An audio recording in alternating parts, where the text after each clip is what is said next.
Reconnais ton iniquité. Sujet de la reine d'Angleterre Victoria et engagé dans l'armée de Sa Majesté, Joël, à l'occasion d'une permission, avait déserté et s'était enfui à l'étranger sous un faux nom. Un jour, une proclamation de la reine fut affichée. L'amnistie était accordée à tout déserteur qui se déclarait dans un délai de 7 semaines.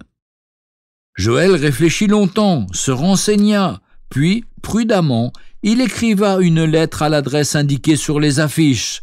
Il expliquait que sa permission finie, il avait essayé en vain de retrouver son régiment. Il n'était pas coupable de vraie désertion, mais plutôt victime d'un fameux concours de circonstances. Quelques jours plus tard, il recevait cette réponse.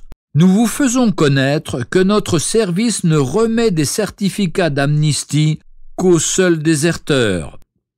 Votre cas ne nous concerne pas, mais relève du conseil de guerre et je vous engage à vous mettre en rapport avec lui sans tarder. » Joël dut avouer son mensonge, reconnaître qu'il était un vrai déserteur, et il obtint enfin le pardon de la reine. Auditeurs, ne cherchez pas d'excuses, ne considérez pas votre péché avec légèreté, soyez droits devant Dieu, vous êtes morts dans vos fautes et dans vos péchés, vous êtes perdus, le temps n'atténue pas votre culpabilité. Mais écoutez la bonne nouvelle, Christ, au temps convenable, est mort pour des pécheurs.